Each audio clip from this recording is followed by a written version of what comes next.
Are there any penguins that aren't gay?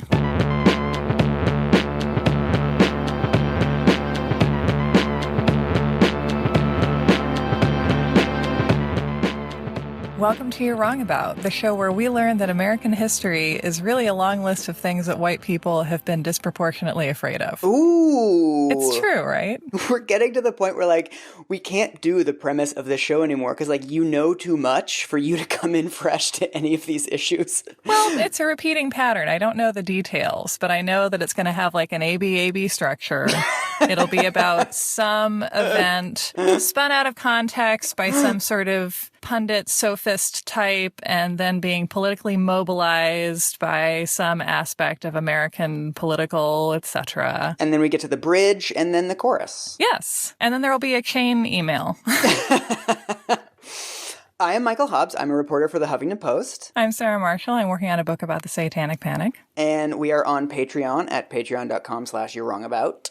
And today we are talking about street gangs. Why is it street gangs and not gangs? Well, I don't know. Maybe youth gangs? Youth is a fun 90s word to say. We should call it youths. You're wrong about youths. So, do you remember how the last two episodes, I was like, oh, I feel weird about this one. Like, this one's really complicated. I fucking don't feel weird about this one. I am livid. I love it when you're livid. This is like my favorite. This is like when Julia Sugarbaker gets fired up on designing women and talks about when Suzanne became Miss Georgia. I'm ready. So, I never thought this was going to be an episode, actually. I've always just been kind of curious to do like a Where Are They Now about street gangs, because I don't know if you remember this from growing up, but in the 90s, every Frontline, every Inside Edition, every local news report had something about gangs in the streets, like another gang-related killing. Like, gangs were a huge deal. And also every episode of Maury Povich. Oh my and God, all of yes. the daytime talk shows were like, 12-year-old little T wants to be in a gang when he grows up and says he'd happily kill for his honor. And then they'd send him to boot camp. And this was also part of the crack babies rhetoric. Totally. That there was this generation of damaged, quote, inner city children. You know, they're always described using this like very racially coded language. That was coming of age and they were going to take over America and it was going to be this like warriors type situation. Yes. And I've always wondered, like, why don't we talk about gangs anymore? That's a good point. Gangs and acid rain. Those are the two things that have cleared up. So I started looking into this, and within 10 minutes, I basically came to the conclusion that, like, it never existed. I mean, I don't want to sort of go overboard with the debunking here that inner city violence was a real problem in the 90s, and things like drive-by shootings happened, and drug distribution happened, and there were real problems. But all of the messages that we got about gangs, about the nature of them, the scale of them, where they were, how they functioned, all of that was bullshit. Fascinating. I mean, not to spoil the ending too much, but just two of the numbers that I pulled out are, first of all, only 1 in 10 homicides in the 1990s were related to gang activity in any meaningful way. So 90% of the homicides were not gang-related in cities. And according to the Los Angeles District Attorney, noted social justice warrior, the Los Angeles District Attorney, only 1 in 7 gang members were selling drugs more than once a month. Wow. So the entire idea of gangs as these relentless, hierarchical organizations is just wrong. Well, we always imagine the enemy is more organized than it is. Yeah. And I mean, I also think I've been resisting the urge to text this to you for like 3 weeks now. That there were all these telltale signs at the time that gangs were not a real thing and that they were being vastly misrepresented by the cops, basically. And so this quote from Las Vegas, where you used to live. Yay! Las Vegas, like most cities, has a gang unit, kind of a team of like a couple cops that are dedicated to gang enforcement. In 1986, they give a press conference where they say, area street gangs, in addition to drug trafficking, are also increasingly involved in burglary, vandalism, animal abuse, and Satanism. Ding, ding, ding. Exactly. And as soon as I saw this, I was like, oh, it's happening. Like Sarah and Mike's interests converging. I think this touches on something really interesting, which is that our credibility for people we think of as evil can be like way off. Because if we assume that someone's operating from like evil motives and we apply the logic of quote unquote evil to them as we understand it, I don't know, narratively, then anything becomes plausible because we don't assume they're playing by human rules. Totally. Yeah. Even though they are, because they're human beings and everything. Right. You know, that point is rarely made in these conversations. Right. And also, like, just on the panic thing, in Las Vegas alone, there's a really great article about the moral panic in Las Vegas specifically. So in 1983, there were 4 articles in the entire year about gangs in the local newspapers. 4 articles. By 1991, there were 174. Wow. That's one every 2 days, basically, just in Las Vegas. And it's also an increase of 60-fold. And this is why I'm so mad about this, is because I feel like this is really obvious that this was a huge moral panic and complete bullshit. And yet... And we haven't reckoned with it? Yes. There's a couple of really good academic articles that go point by point about how the entire panic over gangs was false. But very few popular accounts of this. This is why your wonky powers are so useful. You can dive into this material and Prometheus-like share it with the plebeians, such as myself, who no longer have database access. Okay, how did this get started? Take us back to the beginning. So I have a 4-part structure. This is like Great British Bake Off.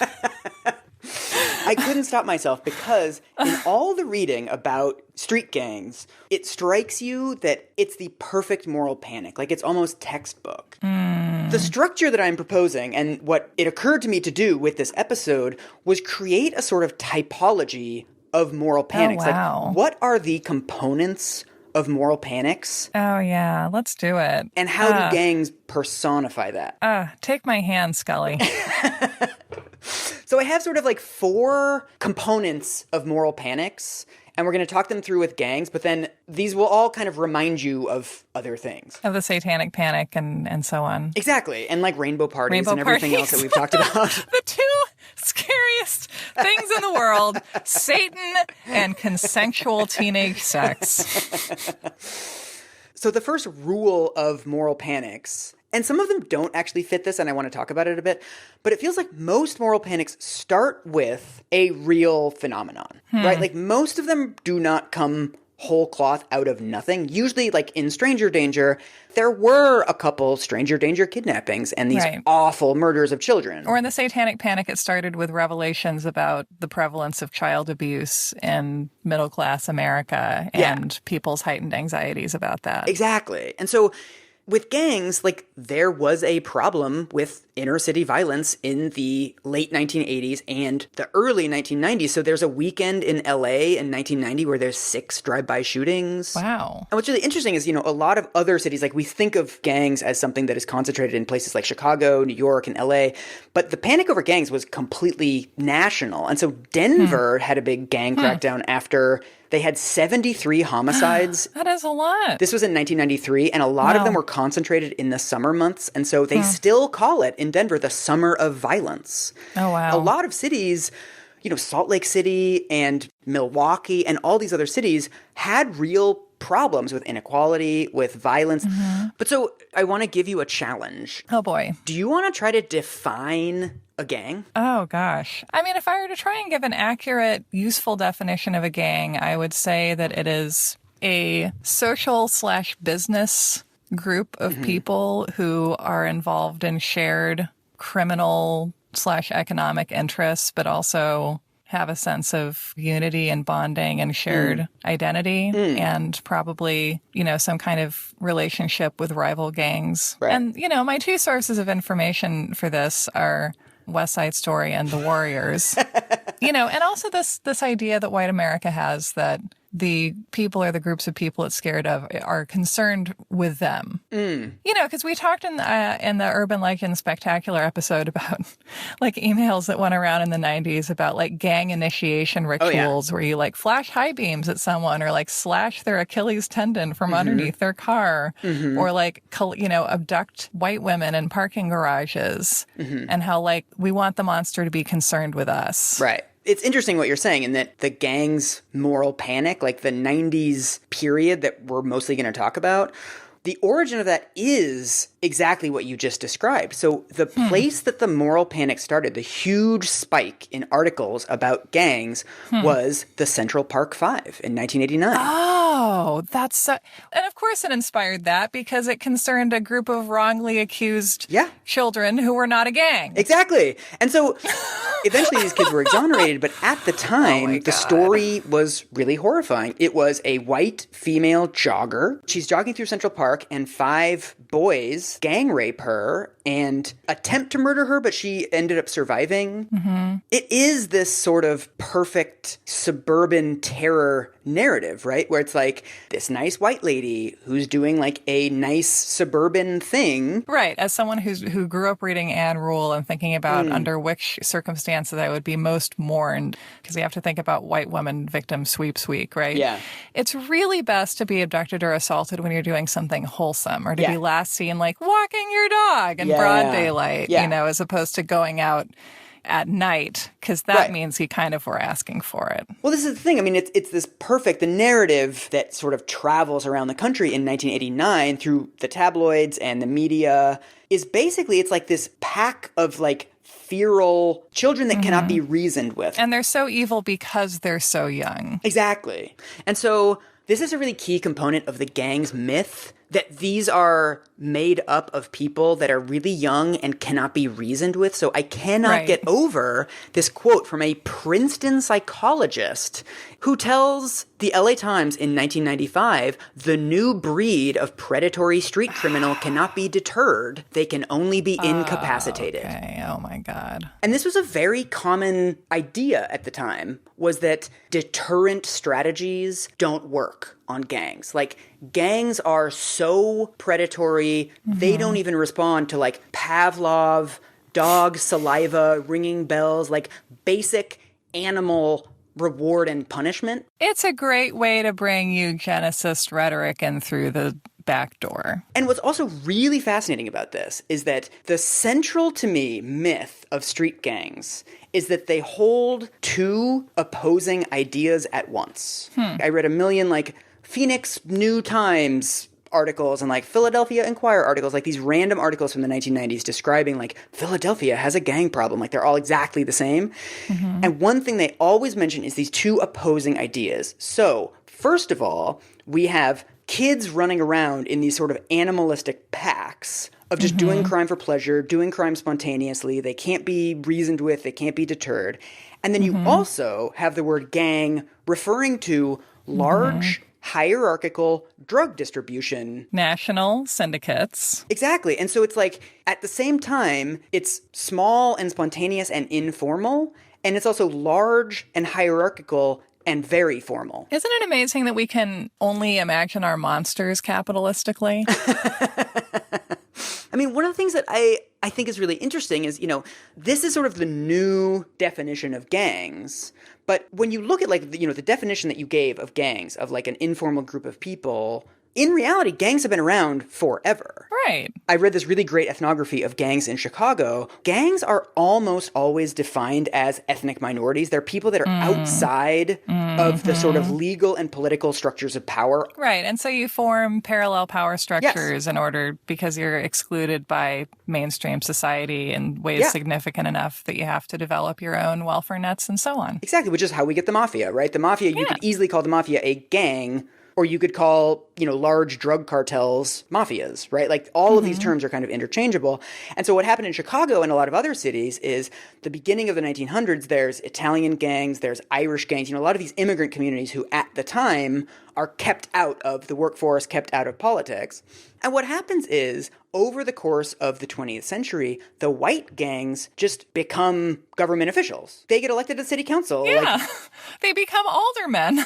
Exactly. Everyone becomes an alderman. And then what happens is, first of all, there's new immigrant communities, right? So in LA, you have a lot of like Armenian gangs and Cambodian gangs, like new arrivals of immigrants who aren't yet plugged into the structures of power. And then you also have these sort of left behind African-American gangs who never got access to the structures of power, right? So one of the reasons why Crips and Bloods and a lot of these LA African-American gangs go back so far is because they started out as the Black Panthers. And then once the Black Panthers were completely destroyed by the law enforcement practices, the remnants of the Black Panthers became the Crips. Oh, wow. So it's literally like the Black Panthers were like, what if we had freedom and education and we gave free breakfast to children, and then were destroyed by the cops and the FBI, and then came back as something angrier? But also the Crips, if you look at the early foundation of the Crips, first they were called the Cribs. I don't know when the P got added. They were literally a replacement of the Black Panthers. They had a whole social program. They wanted to help develop the community. Like, it had the same social purpose. But then over time, one guy broke off and started the Bloods. That was like a sort of Adidas and Puma situation where the two founders didn't like each other and created rival organizations. And then individual members of the Crips, once the crack epidemic started, people figured out that, like, there are profit opportunities. Yeah. The economic incentives sort of changed. Well, and also, how are you going to finance anything else, right? Exactly. If, like, the only way to be a small businessman is to deal crack, it's like, well, crack, I guess. I think this is part of it, too, that if you're disenfranchised from an economic system, then often the only alternative means of taking care of yourself or your community are criminal. Yeah. This is like the murkiness that begins the moral panic, right? That you've got all these different concepts and all these different definitions, and you've got this rising violence in cities. So it's like any conception that you have, any stereotype that you have about, predatory teens, hierarchical mafia-style organizations, political programs from the Black Panthers, like all of this stuff gets wrapped up in this concept of gangs. Well, it's like how the serial killer is allowed to be both the feral, slavering animal and the brilliant, calculating mastermind. Yeah. Like, we just shove all of our fears into one thing. It's like Santa's bag. There's a fear in there for everyone. So that's the first component of a moral panic, is starting with a real thing. Yeah. And the second component of a moral panic is exaggerating the nature and the scale of it, right? So twisting around what it actually is. So one of my favorite things about this is reading old statistical documents about it, because again, like, the red flags are just everywhere. Like mushrooms on a tree. So, the FBI starts saying that, this is in 1993, that the Crips and the Bloods are present in 43 major American cities. The LAPD says the number of youth gangs has tripled over the course of 10 years. In 1991, the FBI is saying there's 4,800 gangs across the country, which is a tripling from 1989. Oh. So between 1989 and 1991, the number of gangs tripled, which, like... Yeah, so you have to wonder how they're defining gangs and if those criteria have changed. One of the things that researchers point out later is that almost all of the data about the scale, prevalence, presence of gangs comes directly from law enforcement. Let's ask the cops. They're disinterested parties. Exactly. So basically, there's literally a survey of law enforcement agencies that they do every year, and they just ask them, like, how many gangs are there where you patrol? How big are they? This is like giving a sex experience survey to teenagers, It's like, what kind of crazy sex have you done? How many times per week? Because there's always a kid who's like, all of it, butt stuff, horses, totally. 3 times a day. I mean, that's basically what the cops are doing. It's like every survey says they're reporting increasing gang prevalence. Like, there's never a survey where they're like, no, gangs are actually pretty under control. We're doing fine. Things are under control, and we are not fighting a rising tide of sheer darkness and evil. Cops are also people, and cops live in the world. And so as there's more and more media coverage and more, like, movies, like Boys in the Hood comes out in 1991, cops are seeing these movies. Cops are seeing Frontline. If you ask anyone in America, are gangs getting worse? There's a survey in 1993 where 89% of Americans report gangs as a national crisis. It's like, cops go home and they turn on the TV. And there were no podcasts in the early 90s. I cannot stress this enough. I mean, one of the things that I can't get over is, you read these old reports and there's so many red flags that this information is bullshit. So one of the statistics that goes around is that LA has 49 times more gang crime than New York City.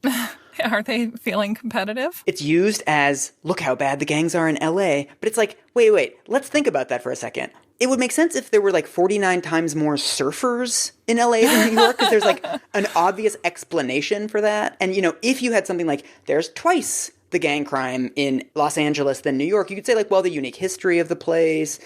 But 49 times, like, awooga, like something doesn't smell right about that. But white people love feeling like they live in Gotham because that allows you to respond to things with disproportionate force and fear and calling the police all the time. Another one that I can't get over is the police in Phoenix report that there's 4,000 gang members in Phoenix, like teenage gang members. And so this researcher, this is all like a decade later, this researcher goes through the census data and he's like, there were only 12,000 minority youth. Oh my God, that's brilliant. What you're saying is 1/4 of the ethnic minorities, 1 in 4, are members of gangs. Like, that doesn't track. Well, isn't also indiscriminately, suggesting that there's just a mathematically impossible number of gang members out there, the same way that, there were a mathematically impossible number of children allegedly vanishing in the 80s during the Stranger Danger years. Aren't both of these things a way of just justifying the worldview that you want to have, which is that, white children are constantly under assault from the big scary world and you have to respond with disproportionate force about that.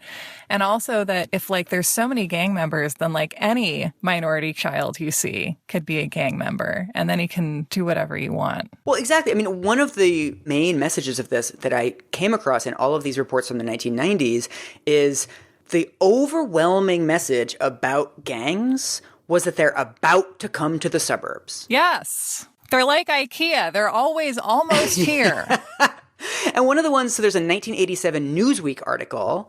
It's like, gangs are coming to suburbia. In the third paragraph of the story, it says 15 minutes from the manicured lawns of Beverly Hills in the gangland slums of South Central LA, kids as young as 15 years old roam the streets in customized BMWs and Mercedes. Some tote Uzi submachine guns and Soviet-made AK-47 assault rifles. You know who lived in Beverly Hills? The Menendez brothers. I mean, to say that something crazy is going on 15 minutes from Beverly Hills, there's a lot of things that are 15 minutes from Beverly Hills. I mean, another myth of this is the growth to new areas. So it's not just LA. This is from U.S. News and World Report. Street gangs, once confined to the slums of the country's biggest cities, are found increasingly in smaller cities and suburbs as well. Federal researchers discovered that 2/3 of the cities reporting street gang problems had populations under 500,000. Among them, Davenport, Iowa, New Haven, Connecticut, and Peoria, Illinois. Oh, not Peoria. And it's like the tentacles of gangs stretching across the country is central to the myth of gangs, right? That they're expanding like, Walmart. It's just another version of the black people are coming, one if by land and two if by sea. I mean, this is like how you dog whistle people's racist sentiments into fighting moods without letting them think that they're being racist. Yeah. It's really playing the hits. Oh, totally. I mean, it's also kind of a red flag. I mean, what's interesting about this is if you believe the statistics that the FBI is spitting out about expansion, right? That the number of gangs is basically quadrupling over the course of the first couple of years of the 1990s. That would make street gangs some of the best business leaders in America. Starbucks doesn't go from 2 cities to 45 cities in 3 years. And is this based on the premise that all the people joining are part of some kind of organized syndicate? Well, exactly. And there's all these studies later on that find that the Crips and the Bloods and the Latin Kings and the Gangster Disciples and all of these quote-unquote national syndicates were not expanding across the country like Halliburton looking for new markets. Mm-hmm. What actually happened was that kids across the country simply started saying, yeah, I'm with the Crips. That was about it. There's no evidence in any of these cases later on that get filed of any communication between, the Wichita, Kansas Crips and the LA headquarters. That's not ever how it worked. Basically what happened was, first of all, kids started seeing on TV that there's Crips and there's Bloods and they're badasses and they're cool on Frontline the same as the rest of us did. And also, if you're living in a community where you're at risk of violence, A good defensive strategy is to say, I'm a Crip or I'm a Blood, because that makes other people think, hey, I better not beat this kid up because I'm going to get retaliation against me by this large international organization. And so this is essentially what kids across the country started doing. They just started saying that they're with these groups. Yeah. I mean, there's even reports that, like, the Crips have expanded into Amsterdam. This is a story that went around in the late 90s. And it's like, do you really think people from LA went out there to, like, scout territory and, like, find drug middlemen? Like, drug distribution is a pretty complicated activity.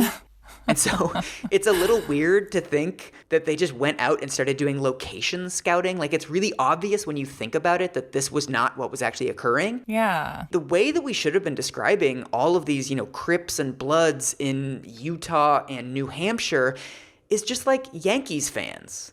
Like, anyone can just say that they're a Yankees fan. That doesn't mean that they're in meaningful communication with the Yankees or that they're part of the organization. Anyone can just say it. Right. You don't have to be initiated. You don't have to have any, number of hours that you're working for the Crips per week. Right. You don't have to be trained. Right. And so another thing that I feel like we should mention now is that at the time when gangs were tripling, quadrupling everywhere, violent crime was falling. I mean, as we've discussed a million times on this show, like, crime was falling throughout the 1990s. In Denver, the year of the summer of violence, 74 homicides, they had more homicides the year before, and the next year had even fewer homicides. So at the same time, you have falling crime, falling violence. You have this ramp up in responding to this completely made up specter of street gangs. So the third component of moral panics, and this is where it gets really ugly, is a disproportionate response.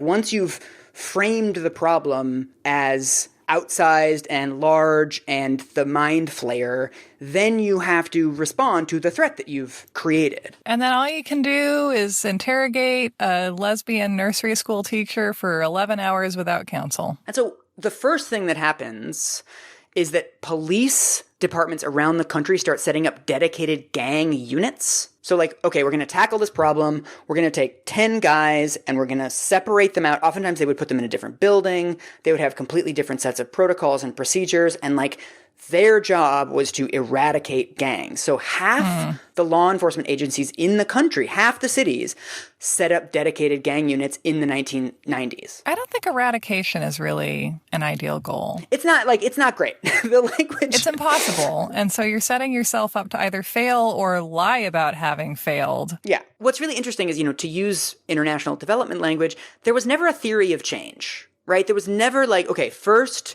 we're going to do this, and then the gangs will be eradicated. All these gang units did was patrols and raids, and then mass arrest operations.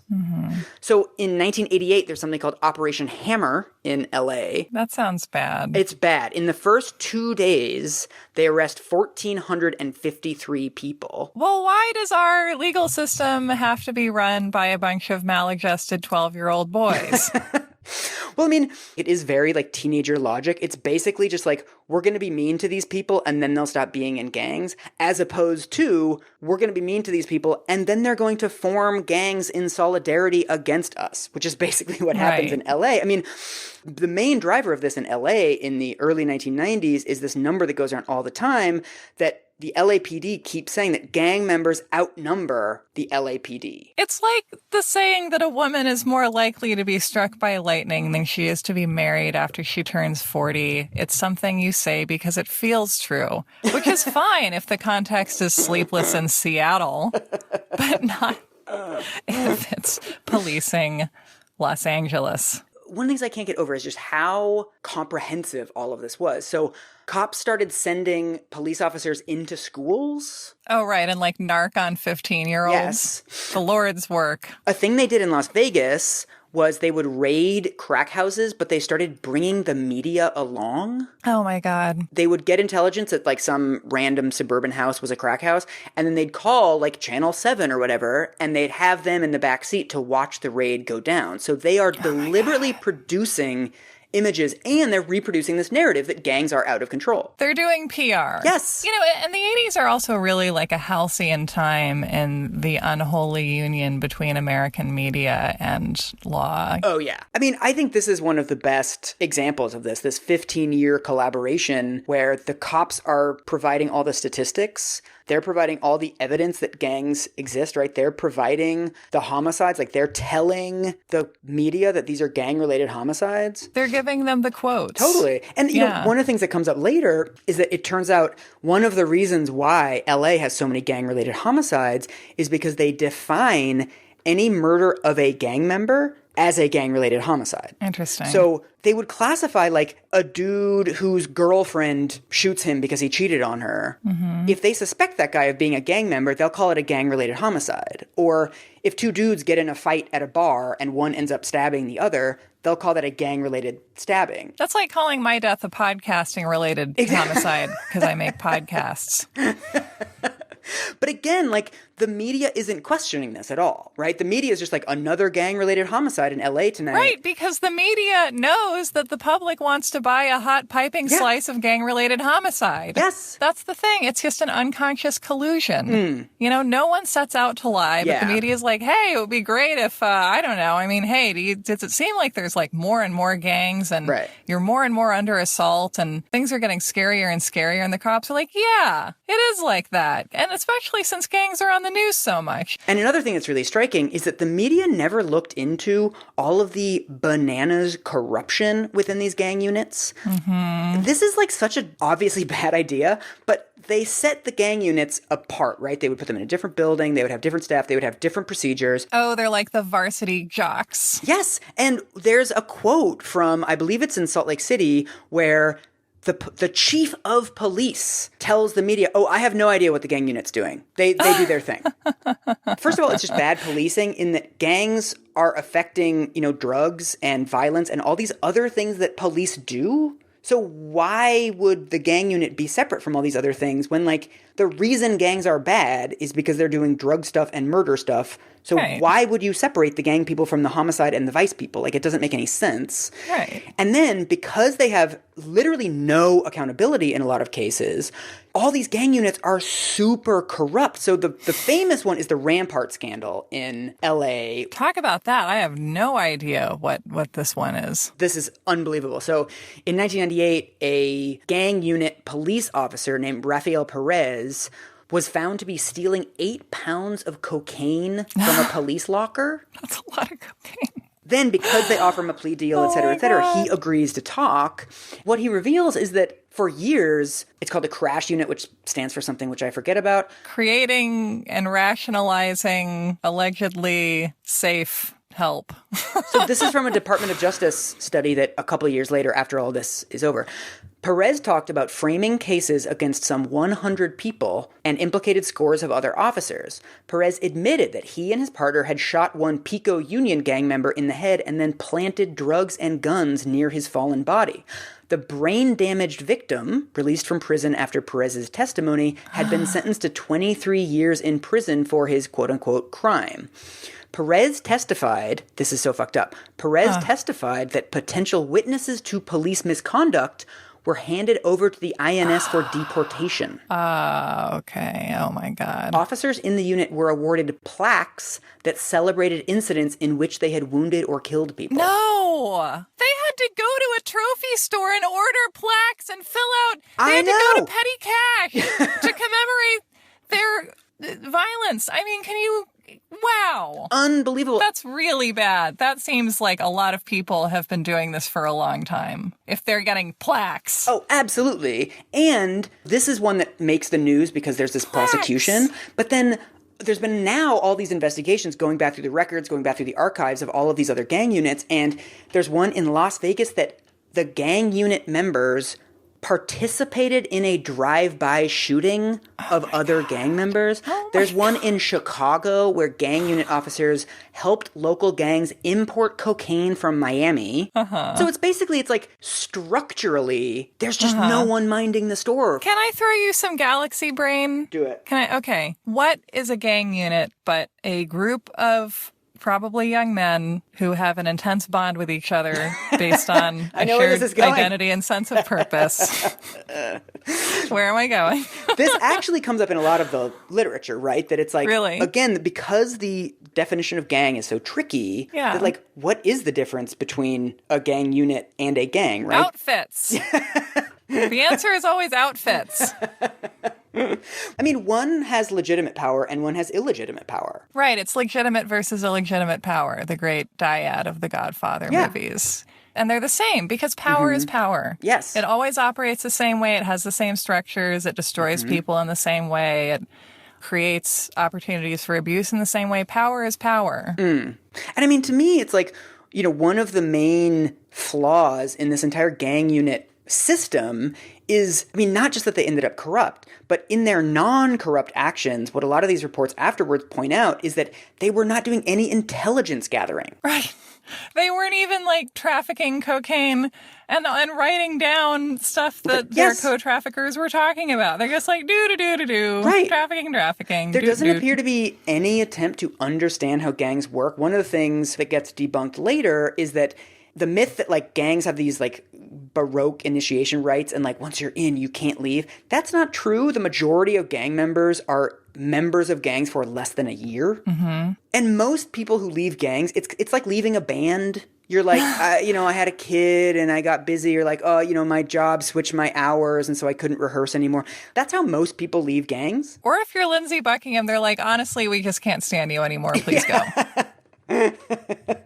But so, I mean, there's nothing all that exotic about it, right? Like most people that are joining and leaving gangs, like these are porous distinctions and people often identify as members of like 5 different gangs. Like the whole idea of a gang is much less formal than the legal system makes it out to be. This is why we're so obsessed with these these imaginary hierarchies and this idea that they're so organized and so complicated because we don't want to acknowledge that it's like any other social grouping. It's like a sorority, it's like a soccer team, it's like so many things that you join and derive a sense of identity from and kind of drift in and out of as your perception of yourself changes. Yeah.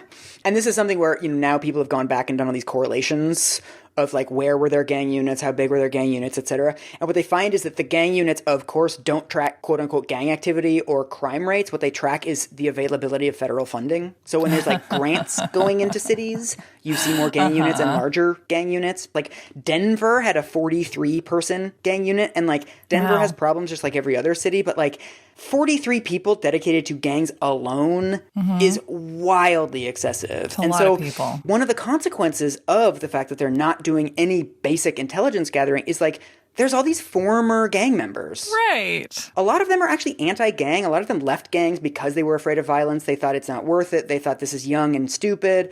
A lot of those people were willing to help the cops understand what gangs actually are, but no one ever contacted them. Nobody cared. Right. Like they never approached fact-finding in the way that someone writing a term paper would. Exactly.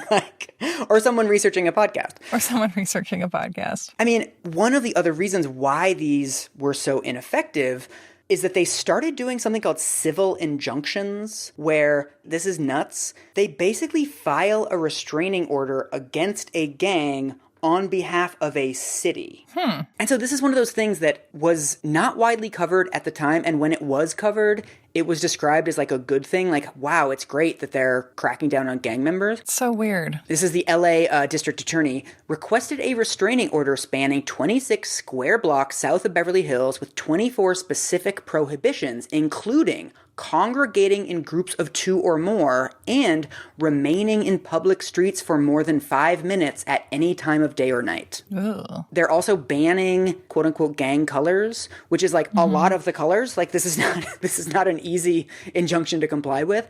They're also imposing curfews. So there's these entire 6 square mile areas in a lot of large cities where kids can't be out on the street after 10 p.m. unless they have a letter from an employer. So basically, like, let me see your papers. That's weird. That's weird and bad. Yeah. I read this really fascinating report from the California Sheriff's Association. It was just like their annual report, like, this is what we did. This is a gang that I'm going to mispronounce, so I'm not going to try, but it's a street gang.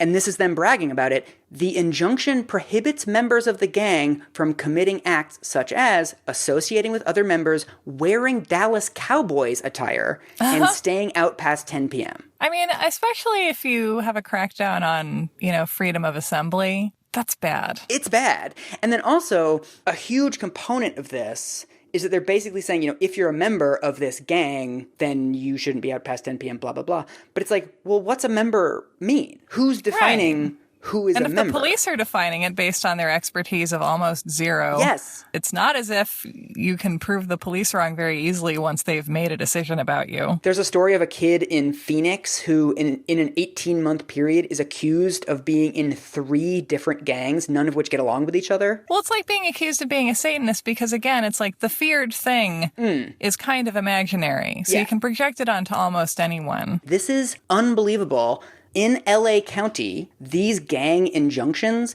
eventually cover 47% of black men between 21 and 24. That's terrible. That's terrible. And this comes up in traffic stops, right? This comes up at any point in your life when you're dealing with the criminal justice system. It's like, oh, you're on the gang injunction database, but it's not clear why you're on there, and there's no process to appeal it. A lot of it is just you were at a place where a bunch of people got arrested, or like you're a quote-unquote known associate of a gang member, which is like... there's someone in your family or in your friend group who's actually part of a gang, and you're just guilty by association, as so many people are when the police decide on these criteria. Completely. And one of the things that's so fascinating about all of these articles that are published in random newspapers around the country throughout the early 90s is they all follow the same format. They'll talk about like gangs are bad and they're super predators, blah, blah, blah. And then in like the 3rd or 4th paragraph, they'll always have this important caveat, and it's always the same caveat. They'll say like, well, media depictions of gangs are oftentimes African-American or Latino gangs, but white people are in gangs too. They're in motorcycle gangs, and they're in skinhead gangs. And then they'll go on and they'll just describe the black and Latino gang members for the rest of the article. Gun-toting 9-year-olds, et cetera, et cetera. And what's really interesting about this is like this caveat is sort of like your get-out-of-jail-free card. You're like, I'm going to talk for an hour about black gangs, but like I'm going to have 2 sentences being like, white people are also in gangs, da-da-da. And white people aren't spotless either, but only the Hells Angels and the neo-Nazis. So like any white person reading this in their breakfast nook will feel fine about themselves. Anyway, let's get back to stoking your racial fear. Exactly. And there's never civil injunctions against skinheads. There's never civil injunctions against motorcycle gangs. Like, this is not something that gets applied to white people ever. And it's not something that random white people are accused of. No. Also white people have, like, a very specific idea of what motorcycle gangs and skinheads look like. Yeah. Because we're talking about easily definable groups, because we're not interested in allowing fears to mushroom past definable categories in this case for obvious reasons. And one of the things that totally got overlooked at the time, but I think because I cover the housing crisis so much, this is an aspect that totally infuriates me about all this, is that in all of these neighborhoods where cops are doing raids, they're doing mass arrests, they're doing civil injunctions, of course, the logic is always like, we're doing it to save these communities, right? This weed and seed logic, right? We get out the bad ones and we help the good ones. Once again, it is for the children. Yes. And what's fascinating to me about it is that there's never any community process. If you want to build a homeless shelter or just like an apartment building in LA, there's like a, not exaggerating, like 3-year-long process with more than a dozen like public hearings, town hall meetings. It is like climbing Mount Everest.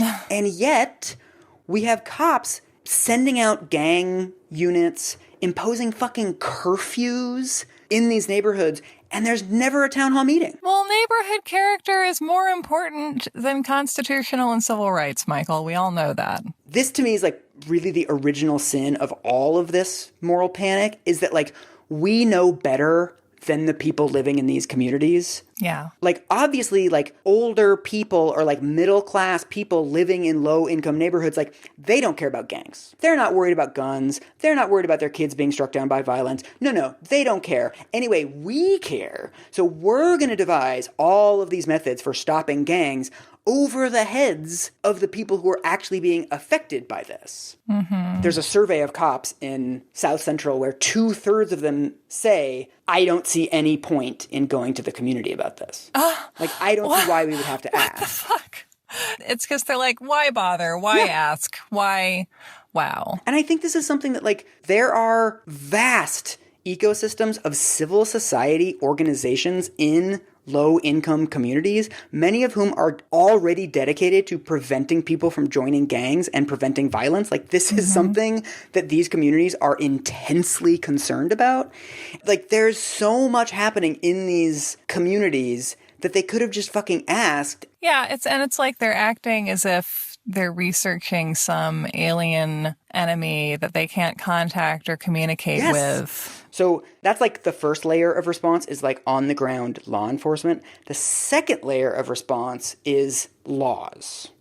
States around the country start passing insane laws to try to crack down on gangs. Everybody has forgotten this now, but the 1993 crime bill includes $100 million for metal detectors in schools. Awesome. It also includes $3 billion for juvenile boot camps, which is like... Oh my God. $3 billion. That's incredible. That's so much money. Is that part of juvenile justice? Is that like where you sent if you're convicted of something or what? Yeah, it's scared straight stuff. It's like the least effective form of rehabilitation. Like, children it's like, don't flourish if they're traumatized by adults. That doesn't work. That's so weird. They also start criminalizing stuff that's already illegal. So one thing that's really interesting is stealing someone's car is illegal, right? And pointing a gun in someone's face is illegal. But more than 20 states and the federal government passed laws against carjacking. Like, this is a made-up term, carjacking. And another one is drive-by shootings, which, again, shooting people is illegal. We're pretty against it as a society. And yet, like, drive-by shootings as a specific thing are written into the criminal code. And, of course, what all of these new laws include is A, longer minimum sentences, and B, charging juveniles as adults.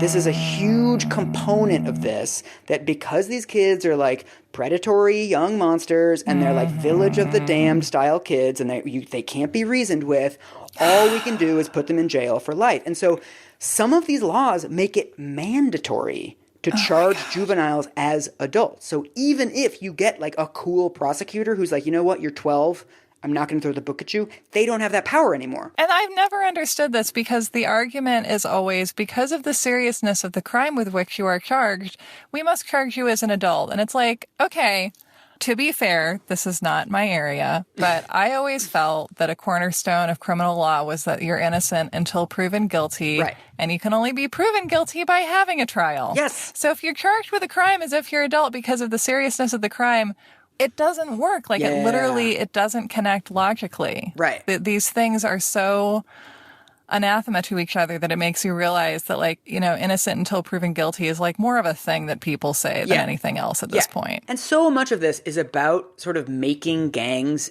exotic, right? Like, Oklahoma makes it illegal to recruit someone to a gang, and the governor of Nevada tries to pass a law making it illegal to brag about being in a gang. None of them have great definitions of what a gang actually is. Yeah. And so, I mean, one of the things these laws keep coming up against is that no state is able to define the term gang without using the term gang in the definition, which I feel like... Which is like that video where, like, that guy had people try to describe the characters in the first Star Wars prequel without describing their clothing. Yes! And it was impossible.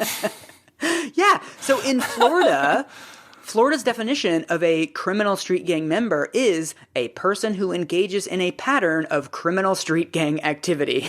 Okay. Well, I like how in L. Frank Baum's The Wizard of Oz, they say Dorothy is the size of a munchkin and a munchkin is the size of Dorothy. Right. Hey, Dorothy was in a gang. Well, that's the thing. We're all in gangs. Like, tell me what a gang is. One of the worst ones is California, which really pioneers trying to charge gangs with criminal conspiracies.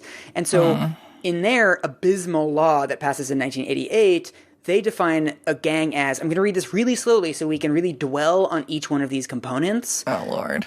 They define gang as any ongoing organization or group of 3 or more persons, whether formal or informal, that has one of its primary activities the commission of criminal acts and whose members individually or collectively engage in criminal gang activity.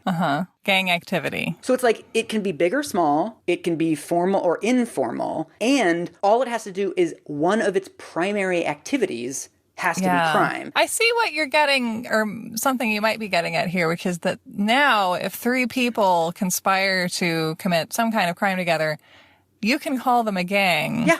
And then potentially apply a bunch of harsher charges to them if you weren't charging them for gang-related criminal activity. Exactly. This gives you a way of charging people with felonies that used to be misdemeanors, right? So all kinds of things like graffiti, stealing cars, shoplifting, being loud in public, all kinds of stuff that used to be just like kids will be kids becomes evil. So as a prosecutor, you throw the gang's barrel and it just explodes in a shower of coins. Yes. And also, it's so obvious from this definition, but what lawyers point out, because of course these get constitutional challenges as they should, according to this definition, first of all, every fraternity in America is a gang, right? Yes. Because as one of its primary activities, well, like underage drinking is a crime. And also sexual assault, which happens rather frequently in that setting. Exactly. And so then the debate becomes, well, what's the primary activity of a fraternity? Well, that's a word that you can't really define legally. Like, this is one of the things I love about American law. We're like, why don't we define a citizen's rights using a word that has kind of a confusing and various contradictory meanings embedded within it that are also going to change a lot over time? Like, that'll be fun, right? This should all be like a literature class. I mean, another one that the lawyers point out is Greenpeace. Yeah, that's true, because they're going around sabotaging tankers. Yes, exactly. Like, one of their primary activities is crime. Right. And then 3 sex workers who live together as roommates are a gang. Exactly. And also, I mean, if you can't define the thing that you're trying to eradicate, that's not a great sign. Also, right? if your law applies to juggalos, that's not a great sign.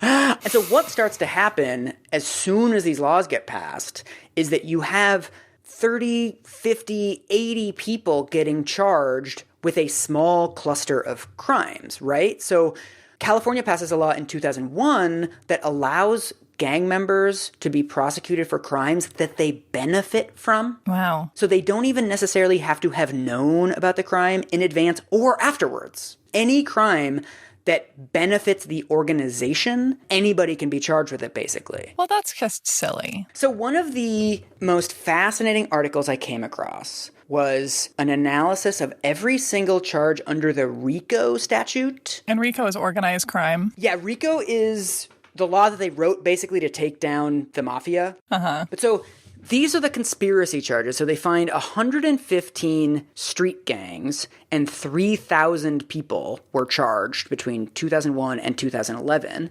And so in a shock to no one whatsoever, it's 75% African-American and Latinos who were charged with RICO.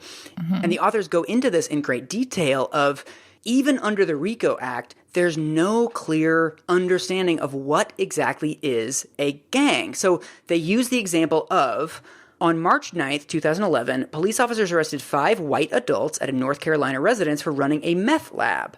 The 5 offenders were charged with various felonies, but not labeled a gang or charged under RICO. In March 2010, officers arrested 12 white men who were involved in an interstate theft and drug ring. For months, the men stole vehicles and prescription drugs from Florida and later sold them in Alabama. The men were charged with multiple felonies for fraud and narcotics offenses, but they were not labeled as a gang or charged under RICO. Right? So it's like people commit crimes in groups. That's not all that exotic of a concept. Right. But it's only when we add this extra fear, this extra super predator tone on top of it that we start calling it a gang. So he then tells these 2 really, really, really heartbreaking stories of people who are basically being charged with felonies for the equivalent of like low-level drug dealing, low-level graffiti. One of them is a quote-unquote gang known as the Pitch Dark family, where the prosecutors are saying it's a gang, and you can tell because there's all these like documents showing that they're together and they've given themselves this name and they have initiation procedures. It turns out it's the name of a rap group that these 3 dudes are in. And so the reason that there's like names of them all over the place is that like that's how you advertise your band. Yeah, and because people who commit crimes together don't necessarily spend a huge amount of time inventing secret handshakes, but teenagers and bands do that kind of thing. And so one of the things they mentioned in this article is the defense called attention to the fact that the government's own witnesses admitted that each defendant who sold drugs kept his own profits and did not contribute any of those profits to the PDF as an organization. There was no evidence of existing organizational rules or a defined structure. Moreover, the gang was not listed in the California gang database, and police officers did not refer to the criminal gang as Pitch Dark Family within any recorded documentation after arresting the defendants.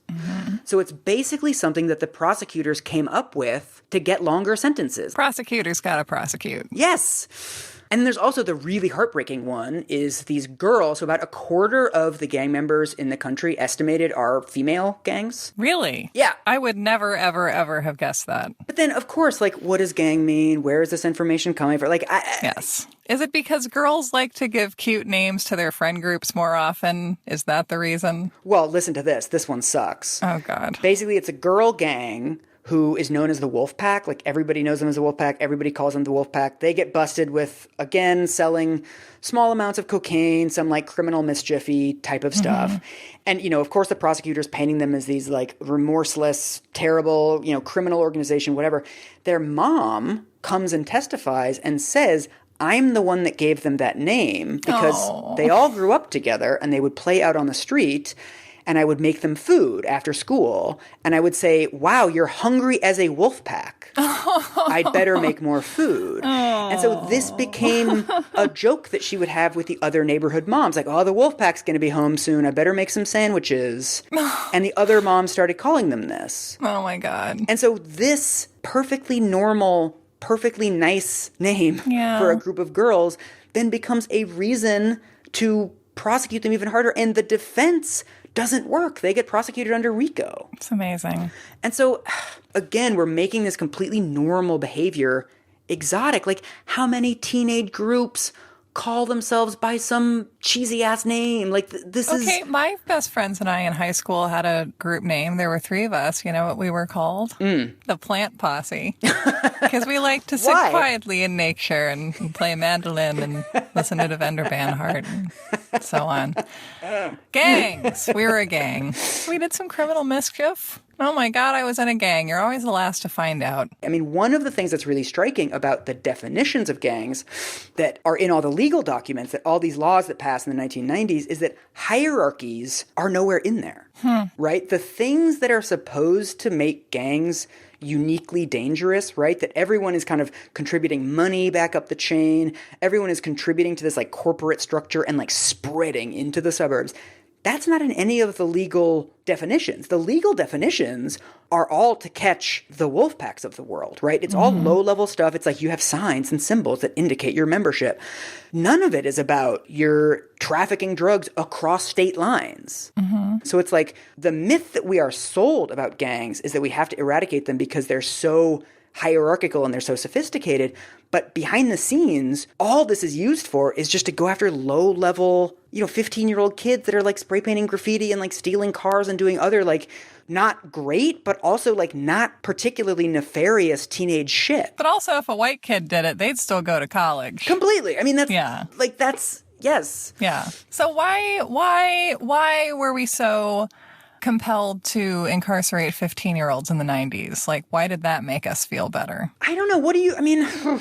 You probably know more about this than I do from your satanic panic stuff. I mean, oh gosh. The thing with demonizing children, I just think is so weird. Like the FBI's definition specifically excludes gangs that include adults.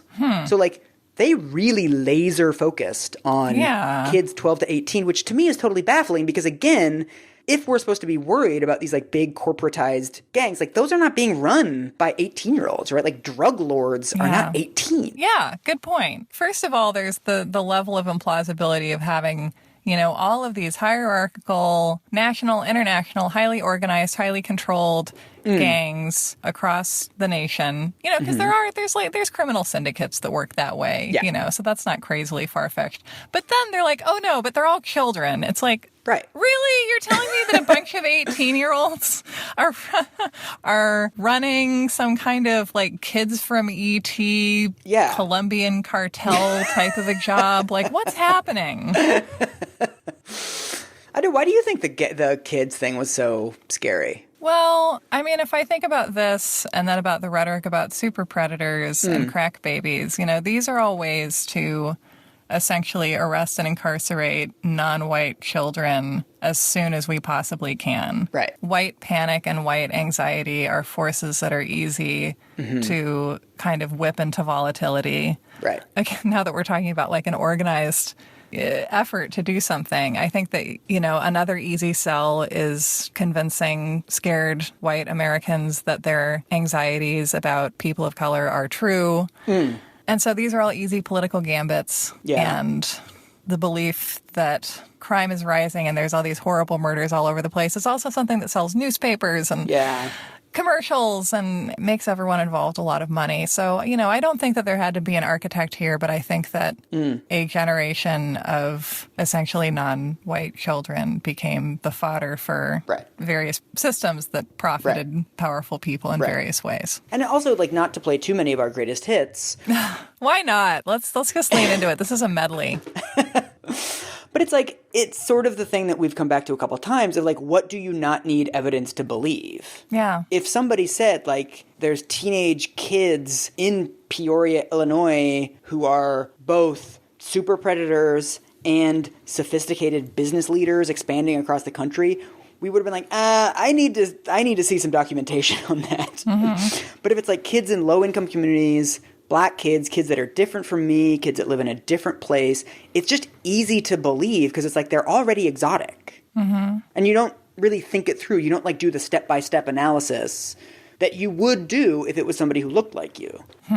Yeah. And so this is why the fourth reason why this is a moral panic is that we never corrected the record. Like, there's never a YouTube apology video where it's like, hey guys, it's Frontline. Just want to say everything we said about gangs being predatory and sophisticated was not true, and we just want to correct everything. Like, you're not doing enough fake crying. I just feel like I really let you guys down. I mean, what's amazing is what turns out to have ended the moral panic over gangs was 9/11. 9/11 ended a lot of moral panics, I'm beginning to suspect, because suddenly we had a real problem, or a more real one, I guess, at least. Well, I mean, it's like we only have room for like one threat to the suburbs. Yeah, that's true. And after 9/11, the threat to the suburbs became terrorism, right? It became John Walker Lind. Yeah, became a nerd who went to Pakistan. Exactly. It's like behind the scenes, you know, all these laws are still on the books. Prosecutions of gang members continue apace. Like, nothing actually changed. It just fell out of the media completely because we whipped up fears over something new. And so, you know, in this ensuing decade and a half since 9/11, all of these fascinating studies have come out about the actual nature of gangs. And so, you know, one of the main things that I cannot get over is that when you look at the correlations of what are gangs, when do gangs arise, etc., gangs are a response to crime, not a cause of crime. So again, going back to the old ethnic communities in the 1900s, when the police refused to enforce the law in Italian-American neighborhoods or in Chinatowns, what do you get? You get Italian-American mafia and you get Chinese mafia. Like, these groups exist to provide security for people in enclaves where the police are not helping them. That was what the FBI could never understand. Yes. They were just the police for wise guys. Yeah. And so one of the studies of this that finds this correlation, it says gangs form in areas where there's a high rate of pre-existing violence as a form of protection, substituting for the lack of government enforcement of rights. They also say that one of the reasons all these gang units were so ineffective is that by taking out the gangs, by taking out the form of protection for people, they're then creating a vacuum and a market opportunity for someone else and for rivalries to form. So one of the things that the study says is just as overthrowing a government might result in more violence due to the lack of rights enforcement in the resulting anarchy, government policy aimed at dissolving youth gangs will not be successful in reducing violent crime and may, in fact, increase it. Yeah, we're bad at realizing that, too, in terms of national governments. Yes, and, there's this ethnographer in Chicago who spent 4 years studying a public housing project where there was a gang rivalry going on for the last 2 years of his tenure there. And I mean, first of all, the term gang in this case is really silly because it's a drug cartel, right? Like there's a drug distribution organization. Right. Yeah, and that's important too, because I think gang is like a blanket that you can pull over a very broad group of people and then define them all according to the most extreme possible version of that definition. Exactly. And so what he finds is, this is obvious, but it's like so much of this stuff is driven by the retreat of economic institutions from the inner city in the 80s and 90s. And so he says, the context for why gangs exist is, this is long, but bear with me. He says, the key components were the outmigration of industries and the ensuing loss of employment for blacks in blue-collar jobs, the subsequent segmentation of the labor market into high-wage sector out of reach for most displaced blacks, and a low-wage service sector where blacks competed with women and minorities for menial and part-time work. The flight of economically and politically powerful constituencies to suburban and non-ghetto central city areas, and the evisceration of public institutions due to cutbacks in federal and state funding. What he finds is that in this public housing complex, only 4% of the people are engaged in formal work. Wow. Almost everybody else is getting by with whatever economic opportunities they can find. And so for some people, that includes selling small amounts of drugs. Yeah. But that also includes all kinds of other stuff. It includes like they're doing car repair, they're doing domestic work, they're building crafts, they're kind of starting their own businesses. Like these are the things that people do when there aren't formal economic opportunities. And the pull of a drug cartel, the pull of employment is pretty great in contexts like that. And so another thing that he finds that is super important for understanding this is that, as he mentions, there is a sort of one drug cartel running this public housing block. There's another one that is running a public housing block a couple blocks away. And eventually there forms a gang rivalry. But what's important about the gang rivalry is gang leaders much more often talk their members out of killing people than talk them into killing people. Which is also represented in the Warriors. What you have is the way that this gang war starts between these two cartels is two low-level members of one of the cartels get super drunk and they decide like, oh yeah, fuck these other cartel, like they're bad, but this has kind of been like, these tensions have kind of been simmering in this like Montague Capulet kind of way. And so in their drunken state, they decide to go do a drive-by shooting of some of the rival gang members. They're not really thinking it through, and they accidentally hit two little girls that are playing on a playground out front. And so it's awful. And what it also causes is then a cycle of revenge. So then the rival cartel then kills them because you killed two little girls in our housing project. And then somebody from the first cartel has to go kill somebody from the second cartel. Like it then becomes this much more escalatory thing. But it's not, again, it's not this like sophisticated, gangs going out and committing gangland assassinations, Goodfellas style. It's just like a dumb thing that somebody did entrepreneurially, not hierarchically. Yeah. And this is also, I mentioned at the beginning that the vast majority of quote unquote gang-related homicides are not gang-related. That there's all these other studies of this, that there's a really good study of Chinese gangs in Vancouver where they look at all the murders and 43% of the murders were started when a guy from a rival gang looked at me the wrong way. Because it's basically, it's like, it's not organized, it's totally spontaneous. It's like, I'm affiliated with this group and you're affiliated with this other group. It's like high school kids being like, oh, I go to this high school and you go to this other high school and you suck. And then it just escalates into violence. Yes, I still feel enmity toward Jesuit, who had a way better soccer team than us. But it's like, it's basically the same structure as that. I mean, there's all kinds of psychological and anthropological literature on this where you find this across cultures and in all kinds of different countries where under a context of constant threat, when groups form, those groups become very important and the group identity becomes very important. And oftentimes in a way that I think is difficult for people who can sort of rely on law enforcement to understand. Any threat to the status of that group is experienced as an individual threat. Yeah, how do you feel if people are hostile toward the gays? You know, I mean, that's exactly. how we feel about our identities generally, I think. Right. You know, especially if we have any sense of a marginalized identity, like you have to respond, you know, you have to protect yourself if you're used to needing to do that. Right. And it's not defensible, like it's not good. Human behavior isn't good or bad. It's just, you know, it is. Yeah, but it's like if your entire strategy for dealing with that is like we need to eradicate gangs, it's like what you're really talking about is you're eradicating a form of interacting with other people, right? Like this stuff goes really deep and you can't get rid of a feeling of commonality between 3 or 4 people that are under the same circumstances. Like you can't stop teenagers from calling themselves something. Or you need to get rid of the sense of danger that they respond to by forming these bonds that lead to group violence. Yes. Make the world a safer place. I'm sorry that the answer is always that. It's very annoying, but, you know, what are you going to do? I mean, one of the things, there's a Surgeon General's report about this in the late 90s, and it's extremely telling to me that it only lists 3 effective gang strategies, and one of them is expanding the foster care system. There's all these other institutions that are contributing to this problem and to this escalating cycle of violence. And if your response to the cycle of violence is to deal with the gangs rather than the violence, you're not going to get anywhere. Well, you're going to get up your numbers for arrests and incarceration, but you're not going to solve the problem you're claiming to attempt to solve, no. Exactly. And so it reminds me a little bit of when we talked about the obesity epidemic, where it's like, you know, people shouldn't be fat because they'll all get strokes. And then you're like, well, a lot of fat people really aren't at risk for strokes, and a lot of skinny people are at risk for strokes. So, like, why don't we deal with the strokes? Like, we know how to prevent strokes.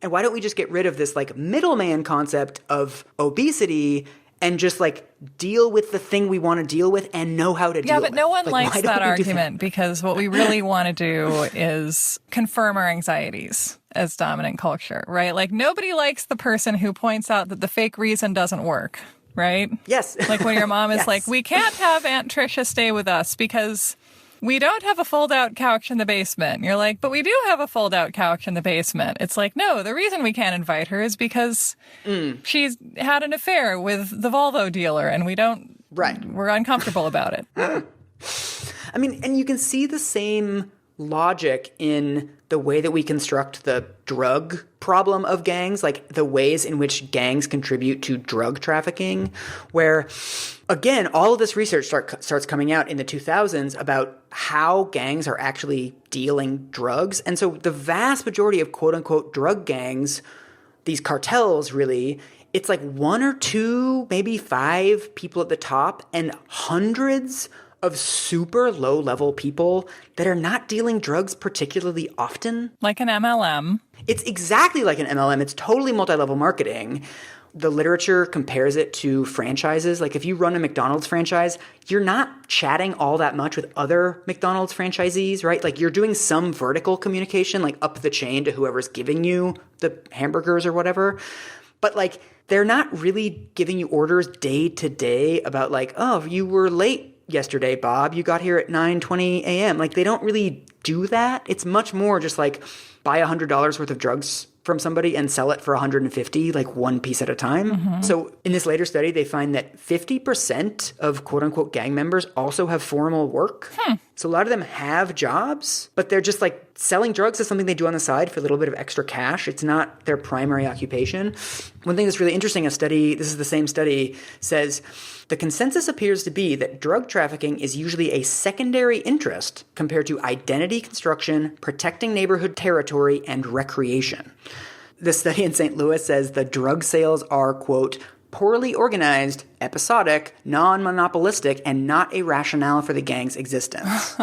So when we talk about, you know, the primary purpose of Greenpeace isn't the crime, it's political advocacy, well, you could make an argument that the primary purpose of a lot of these lower level, 5 kids together, wolf pack type gangs, the primary purpose is not drug trafficking. The primary purpose is feeling like you're part of something. And so by the court's own definition, they shouldn't be charging all of these gangs as criminal organizations when it's incidental to the gang. It's not central to the gang. Let's say if you have a group of friends and you get together and do crafts on Friday nights, you're not friends so that you can do crafts. It's a function of the friendship. Even like with the multi-level marketing metaphor, there's also very little evidence that people are sending profits up the chain. I mean, that would make much more sense. You lay out a certain amount of money up front and then you have your own little chunk to go off and parcel out however you want to. That's how business tends to work. Right. I think probably the thing I should probably end with is, you knew this was coming,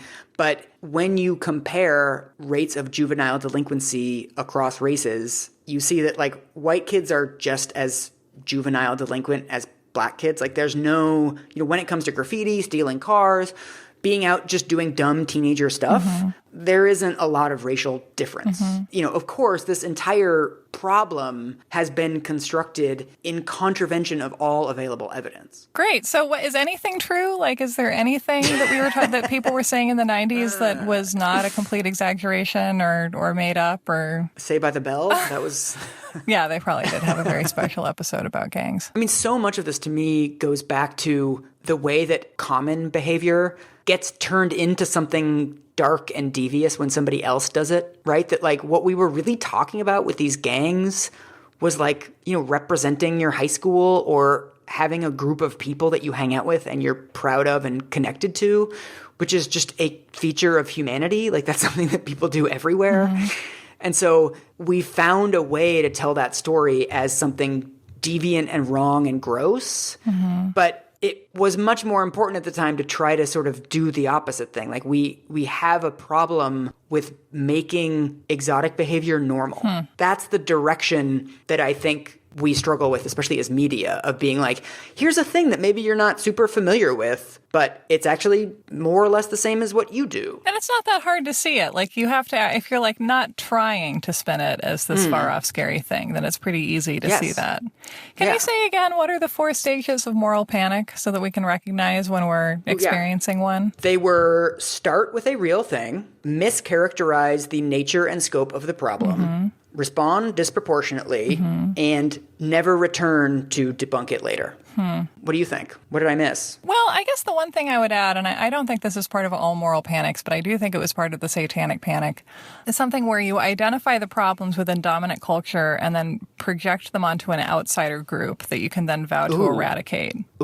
We suddenly, as a culture, kind of figured out about child sexual abuse, and then we didn't want to look in the place where it made the most sense to look for it. And so we were it's daycare workers and lesbians and occultists and people who are poor, people who can't afford lawyers, people who can be kind of quickly routed by the system. These became the people who we took this disproportionate response to, who this panic was aimed at. So I think in gangs, it would be interesting to wonder if there was something about, the way that dominant culture was run, the way that white America was run, maybe even the way that the police were operating, that we projected. Yes. As always, I end this episode more afraid of the police and the media than I was when I began it. Mission accomplished. And therefore afraid of myself because I am the media. So, as always, I fear our gang. Good.